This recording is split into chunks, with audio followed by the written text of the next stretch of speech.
myself. You ain't gotta love me, I love myself. You ain't gotta fight for me, I'ma fight for myself.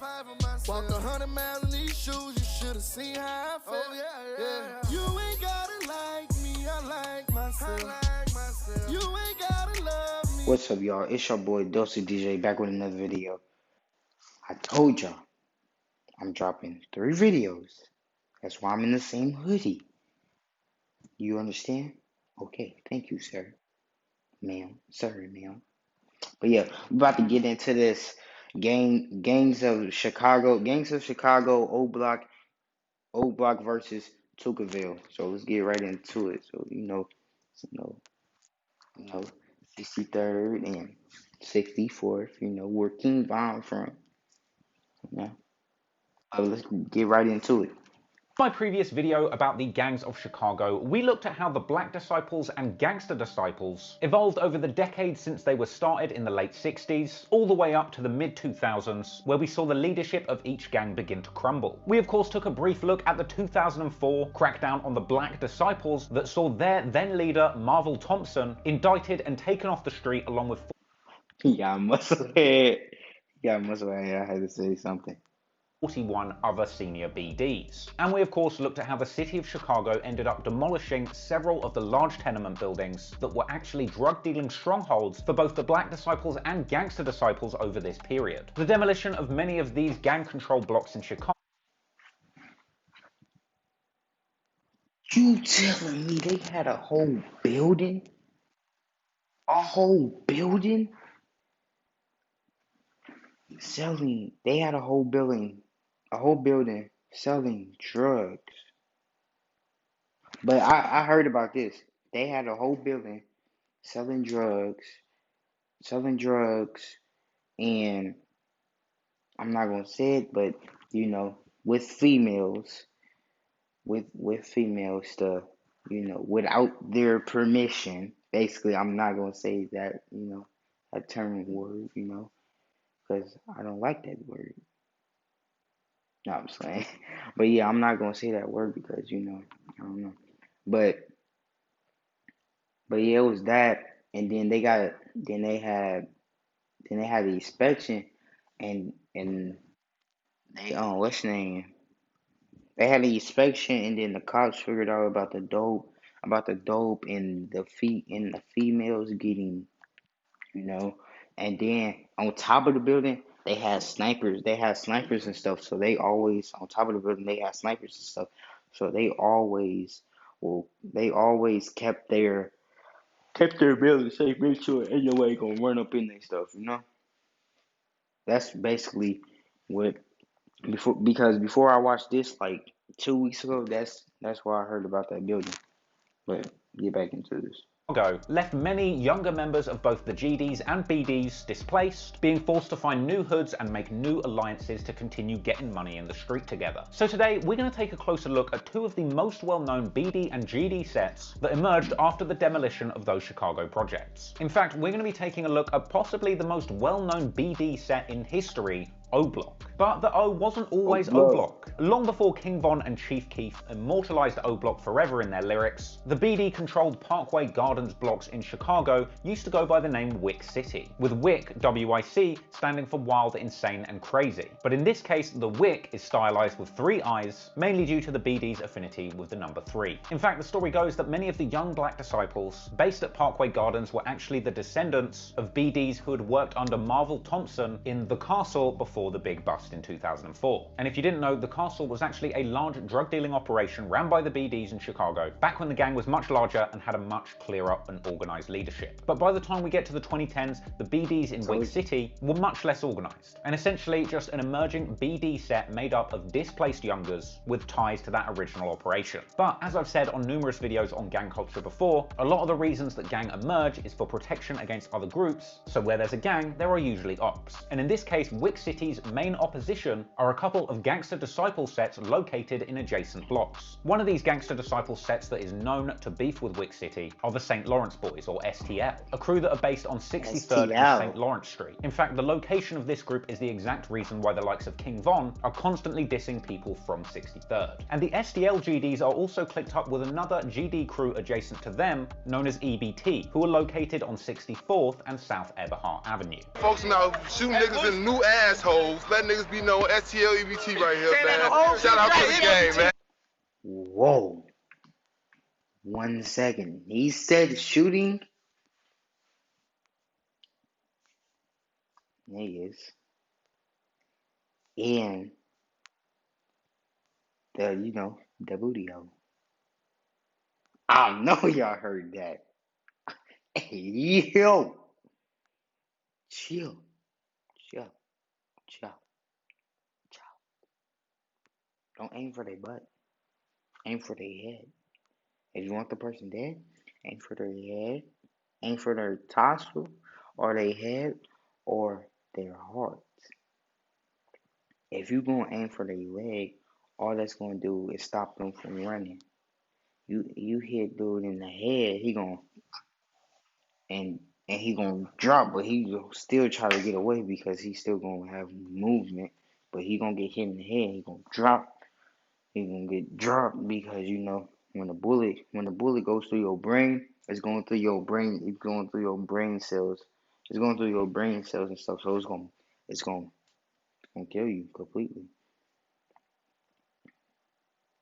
But no, why would you say that?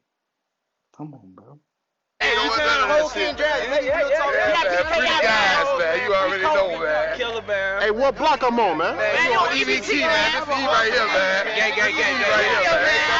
STL and EBT are right next to each other and are often referred to collectively as STL EBT, and that territory in turn is right next to Parkway Gardens or Wick City. For the purpose of this video, until a major event happens that causes an area to change its name, I'll continue referring to it as its name at the time. So as we begin this story, there are two main sides, the Wick City BDs and the STL EBT GDs. And if you think that's a lot of letters to remember, just think how many gang signs these guys have to learn. Now, it's hard to find one cataclysmic event that has caused the enormous wave of beef between these two groups. What seems to be the reality is that some of this beef dates all the way back to high school days, where members from these opposing areas would get into pretty basic schoolyard fights. However, these small, local schoolyard beefs would unfortunately escalate into deadly violence when those involved became old enough to get guns, likely facilitated by older BDs and GDs from their respective areas, pushing age-old feuds that probably date all the way back to the Marvel Thompson days of the BDs, or perhaps even earlier. But the thing is, one mustn't forget that in a lot of these stories, the people involved are basically children, teenagers, with many of them tragically having their lives taken before they're even old enough to buy a beer. And it's this fact that really makes the events that unfolded over just a few years even more tragic. And before we get into it, I just want to say, I know there's a lot of overlap between different gang sets.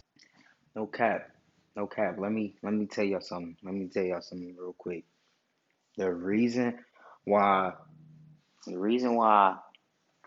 young boys, so it start.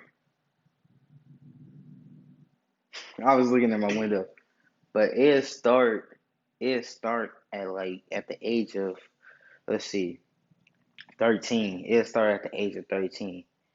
They'll start at the age of 13 or 10. That's when it'll start. Because the girls nowadays, they're talking about they want real love and stuff. They want a man that's going to treat them right. A man that's going to treat you right is the one that was just simping over you.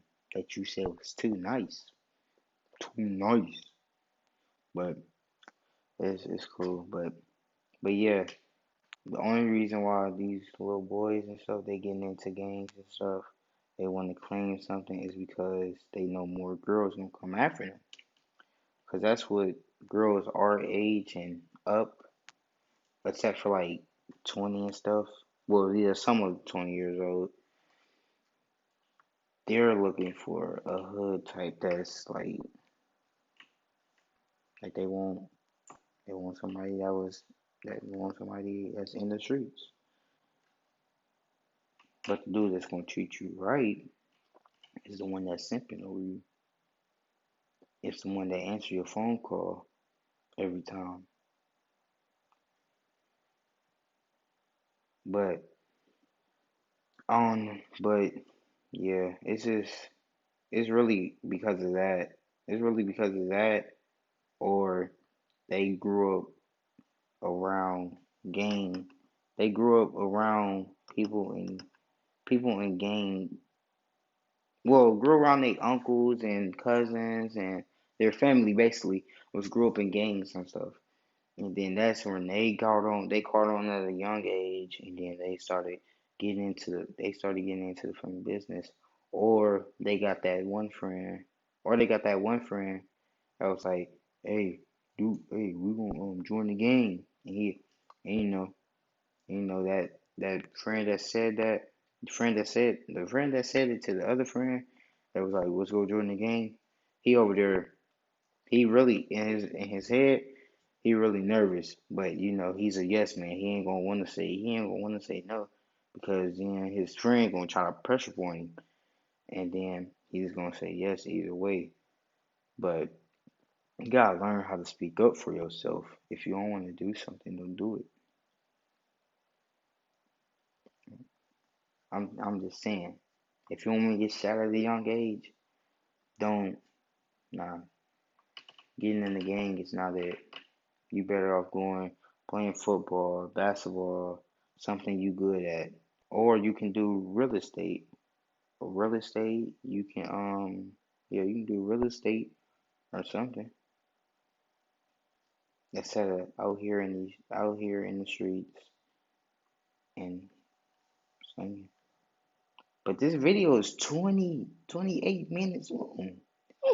Let me stop talking and let this play. In Chicago. So I just want to make it clear that for the purpose of this video, we're only focusing on a specific set of events that are significant to the early formation of Wick City, later becoming O Block. Who knows, in future videos I might branch out to other beefs involving other local gang sets that relate to O Block, like 600 or Lamron. But for the purpose of today's video, we're going to remain hyper-focused on Wick City and STL EBT, which will later become O Block and Tookville. And I know there's a lot of online scoreboards out there that claim to kind of keep track of many of the unverified supposed tit-for-tat shootings between these groups, and many sites like Chiracology on Reddit, or one of the many excellent YouTube channels that covers Chicago drill news, have covered and distributed a lot of unverified info about supposed crimes that may or may not have happened as part of this beef. I'm not just going to regurgitate that info to you. Instead, we're just going to focus on the facts of the pivotal moments that made this beef escalate, taking you through the journey of how these young BD and GD sets escalated a feud to all-out gang war, and ultimately how, as a result, their block became the most deadly in America.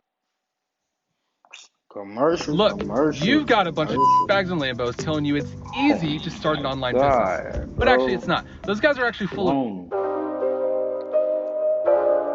Now, Parkway Gardens, where the Wick City BDs are located, was eventually named Chicago and America's most dangerous block. And this is mainly the result of a staggering amount of shootings that took place there between 2011 and 2014. And this is actually the exact window of time that we're going to take a look at in this video. And I'd say that it's pretty clear that Parkway Gardens' reputation for being dangerous is the direct result of the events that unfolded as part of this feud. And in no small part, a result of the involvement of some of the very dangerous individuals that inhabited these blocks during this period of time. Some of the names from the Wick City BD enforcers of the 2010s may be very familiar to you, especially if you've listened to popular Chicago drill music in recent years. Of course, the most famous names of all at this point are Chief Keef and King Von. Chief Keef is famously from Parkway Gardens and reps O Block to the fullest, as well as fellow BD affiliated set 300, which Chief Keef has shouted out endlessly. However, when it comes to gang violence, as far as we know, Chief Keef has no bodies. He might have a reputation on the streets and in his music for letting guns blast, but he doesn't claim to be a killer. Chief Keef always portrayed himself as more of a tough guy trapper, and ultimately the fact that he was able to focus more on the music than on the streets as his career developed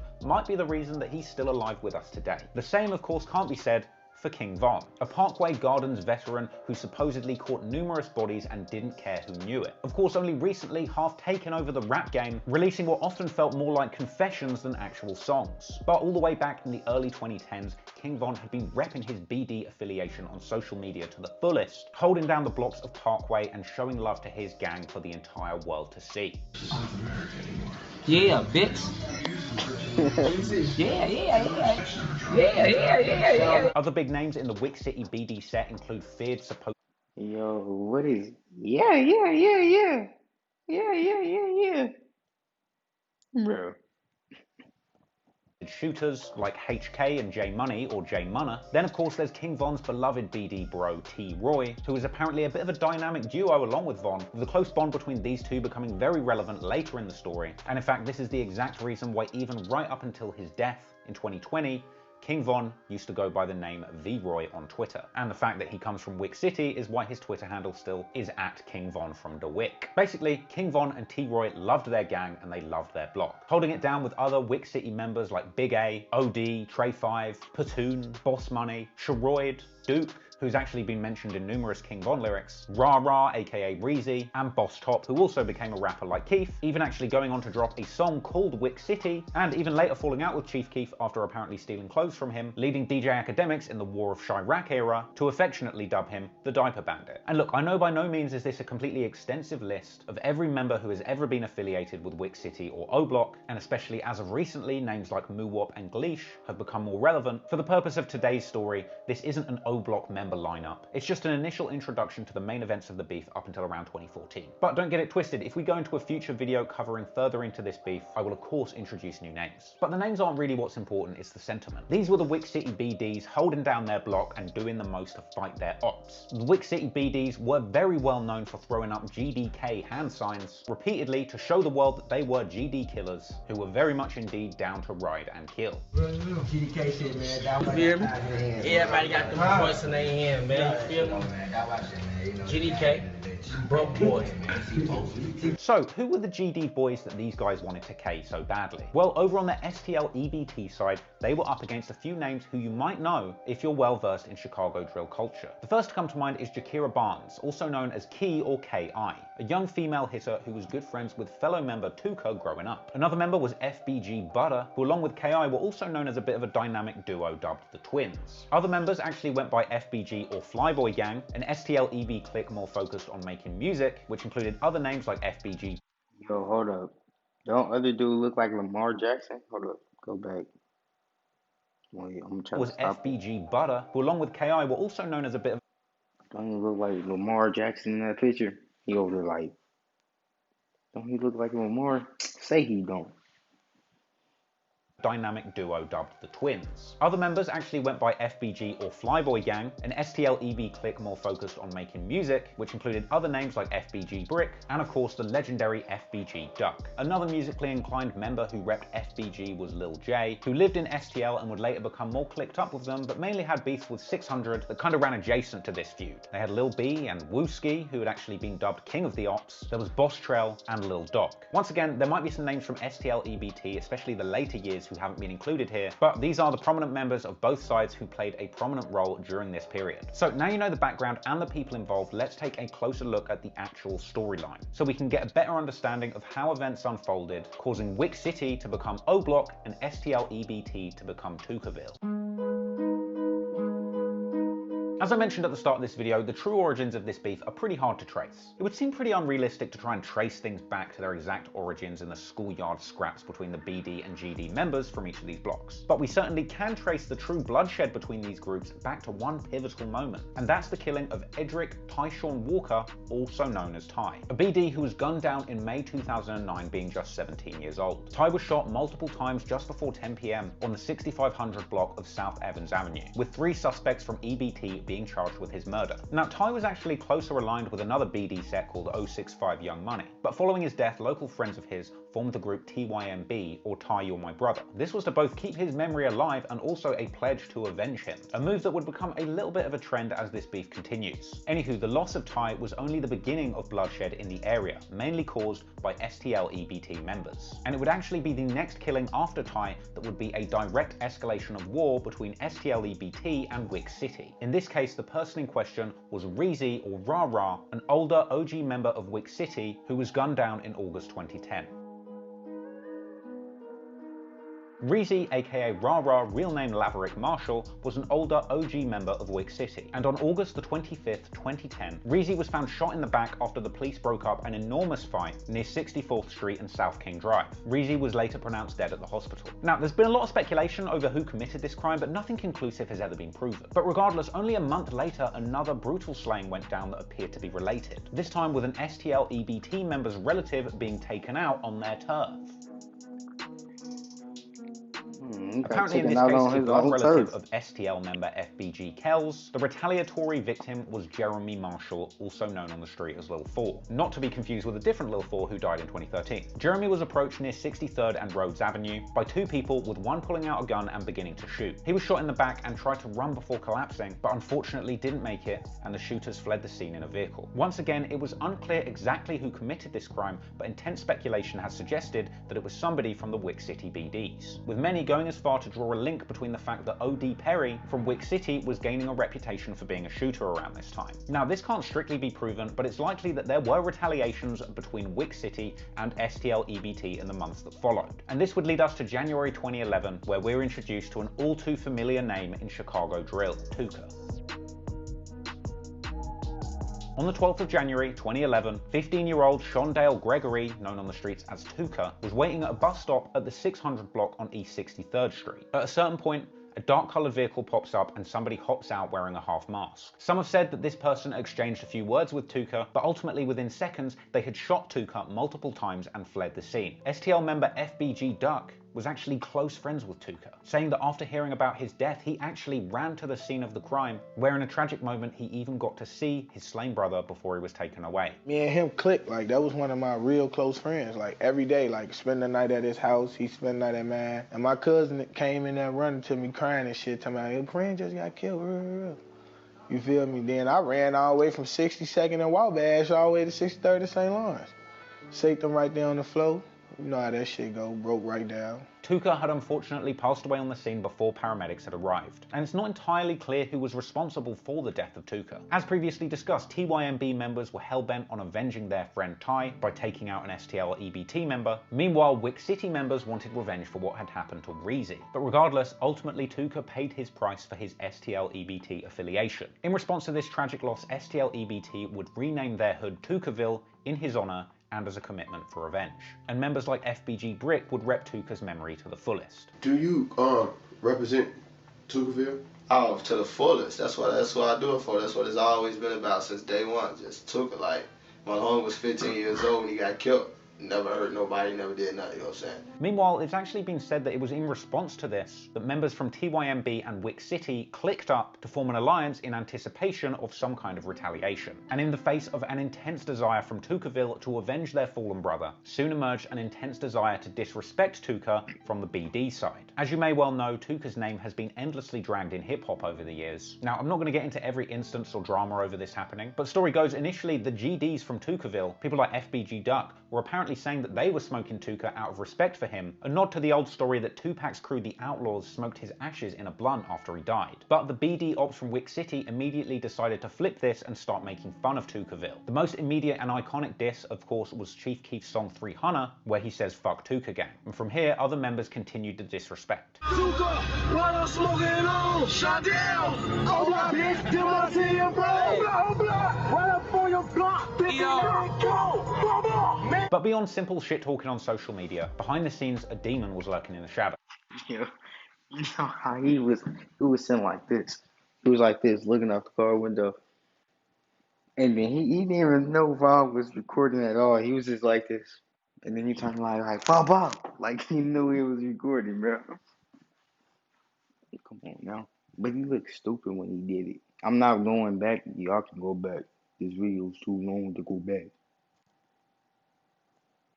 Because as we mentioned briefly earlier, one of Tooka's closest friends growing up was a young girl named K.I. But you might know her better as the young girl who became a teenage assassin, supposedly racking up 17 bodies by 17. Story goes, it was the death of Tooka that actually turned K.I. into a cold-blooded killer. Apparently coached in shooting by her cousin, fellow Tookville GD boss Trell, and maneuvering in the streets by her older brother Seaball, a bloodthirsty teenage K.I. would soon become a bona fide hitter for the Tookville GDs. Hellbent on getting revenge for Tooka, K.I. would eventually find it in the form of OD.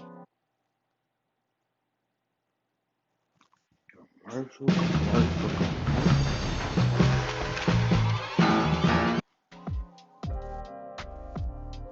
around 11:35 p.m. on August the 10th, 2011, 20-year-old O.D. Perry, respected Wick City member, was shot and killed near Parkway Gardens on 400 block of East 64th Street. O.D. suffered multiple gunshot wounds, including one to the neck, and was pronounced dead at Stroger Hospital within an hour of the shooting. Just like Tooka, in his memory, the Wick City BDs renamed Parkway Gardens O Block, in his memory, committing to avenge him. Of course, the likes of Chief Keef and King Von immortalized O Block, as it is now known today, in their music forever. The killing of O.D. Perry was supposedly revenge for the killing of Tooka, with this apparently being exemplified by the fact that it went down on Tooka's very birthday. OD's killers were never apprehended, but from here, rumours begun to swirl that this was actually the first victim of teenage Tookville assassin K.I. And one of the people pushing these rumours was of course Lil J, who had apparently shared the following image along with a caption saying shout out to them twins that made O Block, referring to FBG Butter and K.I. However, for the record, no one has been convicted of this crime and there was never any proof tying K.I. or Butter to the killing of O.D. Perry. Well, actually, many years later, a Freedom of Information request did reveal that the cops did officially name K.I. and Bostrel as subjects on the report. This came after an unnamed informant named them as the shooters in 2016, years after they had passed. But let's just assume for 1 second, based on the reputation that K.I. has when she passed, that a 14-year-old girl from Tookville really did go out on her first trip to the Op Block and claim the life of a respected Wick City older. It kind of makes sense with the narrative. People from Tookville couldn't believe she'd done this at such a young age. Combine that with the fact that K.I. was supposedly heartbroken over Tooka's death and was desperate to avenge him. The fact that she had done so at such a young age, getting her the respect of the entire gang, leads me to believe that it's absolutely no surprise that from this point she would go on to build a feared reputation as a complete demon of a shooter for Tookville, quickly becoming a feared figure in the entire Chicago gang scene. And the suspicion that she was indeed involved in the O.D. Perry incident were only fueled further by tweets that she would release dissing O.D., not dissimilar to the way that the guys over on O Block had spoken about Tooka in the past. In fact, there's one detail from this story that is so crazy it's like something straight out of a Hollywood movie. It's actually rumoured that there was a huge 357 or 44 Magnum that O.D. Perry was known for flexing. Story goes he had this on him when he was taken out, with K.I. apparently taking the gun away from his body after the hit. A rumour based on the fact that she seemed to flex a near identical gun in the years that followed, seemingly as a trophy on social media. Whether or not this is exactly how this situation went down, we'll probably never know for sure. But at least just for her alleged involvement in the hit that made O Block, K.I. got a big reputation in Tookville and would begin to make moves in numerous beefs that stretched far beyond just O Block. In some ways, it seemed like she got addicted to shooting and killing, but a lot of her story isn't really relevant to this feud, so some of those details are definitely for another day. But what we do know for sure is that what followed the killing of O.D. Perry was a bloodbath of tit-for-tat violence between O Block and Tookville that would last nearly 2 years. I was thirsty. On the 19th of October 2011, Edward Riley, also known as Platoon, from O Block was walking with his girlfriend on 63rd and King Drive, at which point 2 suspects approached and gunned him down, only 1 block south on 64th, closer to O Block. And from here, the suspects went even further down the block, shooting a 15-year-old in the head who miraculously survived. Platoon unfortunately wasn't so lucky and didn't make it, and in his memory, at least for a brief period, people began to call the area Toontown, though ultimately the name O Block was retained. Once again, there's been intense speculation over exactly what went down or who was responsible for the hit on Platoon, as apparently in addition to Tookville, a GD set called MOB also had a motive to take out Platoon as part of a different feud that he was involved in via 600, who were also BDs affiliated with O Block. It's actually been suggested that there were 2 assailants there that day, with one being Lil B from Tookville and the other allegedly being Beans from MOB. It's also been said by many that Wooski from Tookville was involved in this. And I'll be honest, when I started this video, I said to myself, I don't want to be accusing people of killings that they haven't been convicted for, especially if they're still alive. But hell, I googled who killed Platoon and even Google featured snippets of snitching on Wooski. I couldn't believe that. Many people over on Chiracology on Reddit have suggested in the past that Wooski had something to do with this, with others writing it off as complete internet cap, mainly due to his young age at the time. All we know is that right now no one has been convicted of the slaying of Platoon, and the really sad thing is that after the loss of such a beloved O Block member, it wouldn't take them long to lose yet another. At 6:47 p.m. on February the 12th, 2012, Sherroyd Liggins of O Block was discovered with a gunshot wound to the head at 6400 block of South King Drive, just outside Parkway Gardens once again. You're starting to see why they call it the most dangerous block in America now, right? Sherroyd remained in hospital fighting for his life for around 4 days, until February the 20th, when he was unfortunately pronounced dead at Stroger Hospital. No one was ever caught for this crime. However, KI has suggested pretty heavily on Twitter that Boss Trail from Tookville was the one responsible, with some of the internet detectives over on Chiracology digging deeper into these tweets and suggesting that when this shooting went down, Boss Trail had actually shot Sherroyd from all the way across the street. Impeccable aim, apparently the result of his use of a gun with a red laser beam sight on it to improve his accuracy. That gun itself apparently even featured in the Lil J FBG Duck music video for the song Critical, a Chief Keef diss that actually dropped months after this happened. Combine this with the fact that Boss Trail himself seemed to be bragging about the incident on Twitter later in the year, with KI also tweeting references to that red beam. A frankly brazen attack, which naturally only beget more bloodshed between O Block and Tookville in the months that followed. Active duty service members, veterans, and their families can save thousands off MSRP. True Car Military. Dine in or to go. It's all good. Red Robin. Yum. On the 28th of April, 2012, around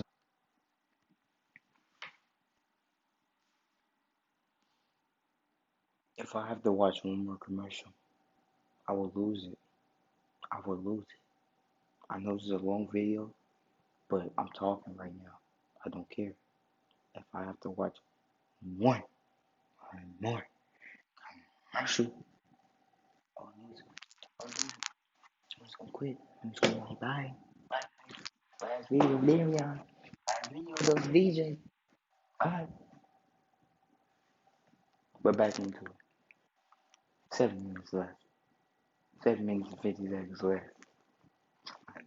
10:30 p.m, Marlon Monroe, also known as Lil Doc from Tookville, had left a painting job and was walking towards a convenience store of the 6300 block of St. Lawrence Avenue, at which point a gunman passed by and sprayed the scene with bullets. Marlon apparently stumbled away from the scenes injured and collapsed into a tall patch of weeds in an empty lot next to the store. Even more shocking than that is the fact that when the police later came to the scene, they didn't even find Marlon's body, collecting up the shells and evidence and then leaving, with a 16-year-old boy actually discovering Marlon hours later in the weeds with a gunshot wound to his chest. Marlon had apparently been left there for over an hour after being shot, and within an hour of being discovered, he was pronounced dead at Stroger Hospital. Once again, it's unclear exactly who was responsible for this crime, but the next high-profile shooting between O Block and Tookville features a very familiar face indeed.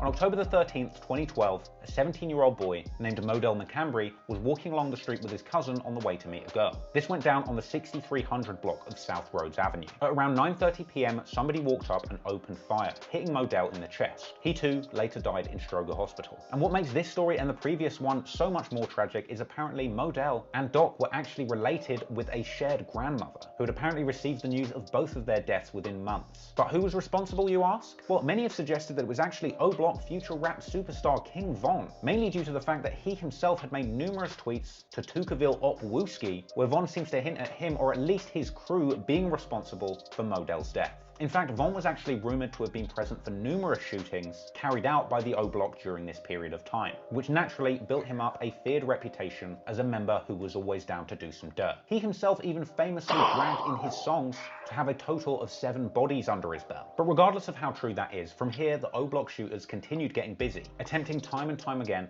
to claim bodies from Tookville.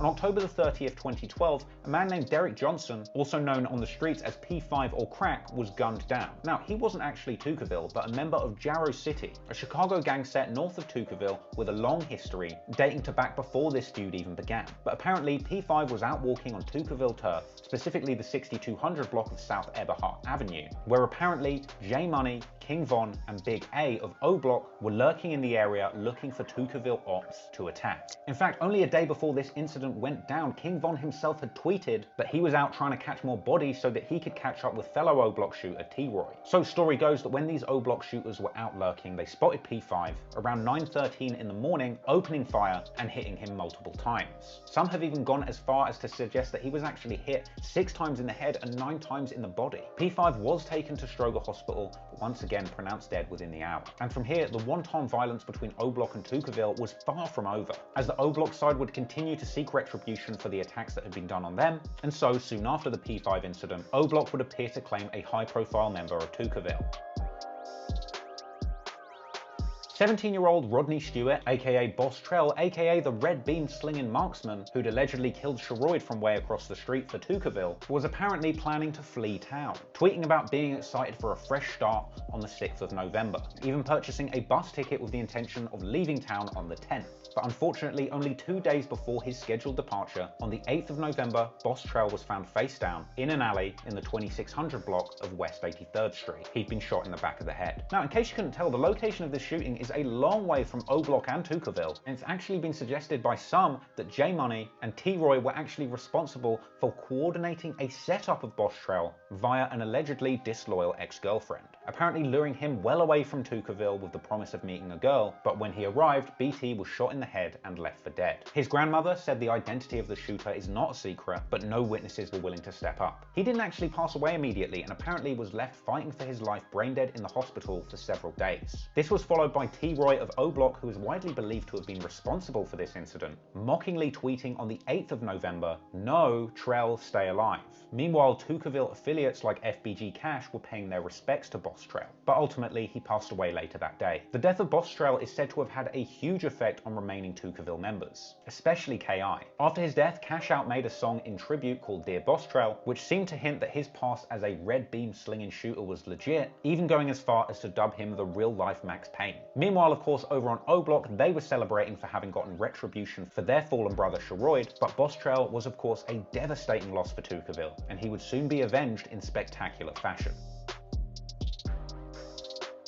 As on September the 2nd, 2013, Jerome Wood, also known as J Money, from O-Block was allegedly set up, ironically in a way not dissimilar to how Boss Trell had been set up, with J Money apparently visiting a location on the 6600 block of South Rhodes Avenue around 2 PM. Allegedly set up by a girl on the ops turf, legend has it that J Money was expecting to see a woman he knew, but arrived to the location to be greeted by Lil B and KI from Tookville. He apparently attempted to flee down a gangway into an adjacent property, but he was unfortunately shot in the head, collapsing outdoors and not making it. Tweets from other gang members have suggested that this incident was direct retaliation for P5, as well as Boss Trell, and KI actually tweeted after this incident about shooting people in the back of the head, tweets which many people thought suggested direct involvement by KI, referring to this exact incident. Funnily enough, within only a year, the other Tookville member Lil B, who had supposedly been there that day for the J Money hit, was killed by the Chicago PD on March the 28th, 2014, with this going down after apparently being chased by cops who had seen a suspected drug deal, with the cops claiming that he hopped over a fence and then pointed a pistol at them, leading them to tase Lil B and shoot him multiple times, leaving him dead. After Lil B's passing, Patoon's cousin actually came out to say they found the guys who killed his little cousin, one was charged with an unrelated murder, referring to that other MOB member who was allegedly involved, and the other was killed by the cops, referring to Lil B, with many taking this as confirmation that it was indeed Lil B who was involved in.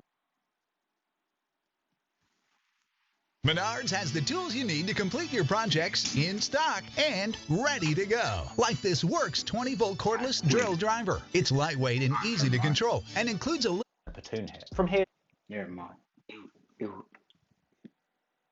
I was able to skip that one. I don't quit. I don't. Let me sit back now.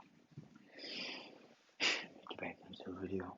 Tookville and O-Block would continue to wage war back and forth in the years that followed. However, the dynamics would change going forward. Obviously, as you may already know, King Von was taken off the streets for around 3.5 years after being picked up for the murder of another Tookville affiliate, Malcolm Stuckey, a murder rap which he later beat and I have covered extensively on the channel. Meanwhile, whilst this story was going on, KI, after the death of another young friend of hers, Taekwon, would form Taekwon World, another outlet for her bloodthirsty desire for revenge, with KI getting into numerous street feuds well beyond O-Block, fighting ops from numerous different parts of the city, with her past eventually catching up to her. But most notably, the beloved hitter of O-Block, T-Roy, would eventually be slain, leaving the remaining members of O-Block to form Get Back Gang in order to get revenge. Get Back Gang were a ruthless squad of O-Block shooters, hellbent on getting revenge on Tookville and other groups that had a role in their star hitter T-Roy being taken from them. If you want to see me cover these stories in the later generations of this beef in a future video, leave a comment below and let me know what you'd like me to cover. But for now, I just hope that you've enjoyed that video and learned a lot from today's analysis of the origin. Talking, bro. We're never gonna watch none of his videos no more. His videos be too long. 20-minute videos. I know this video gonna be at least 30 minutes, at least 30, 40. I really don't know, but I don't care, because you watched it, didn't you?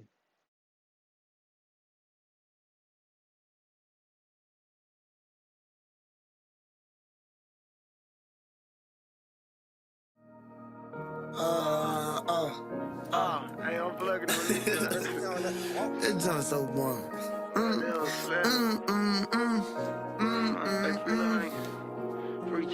Turn my music up, and when you listen, hold your choppers up. If I want you dead, I'm on your ass, it ain't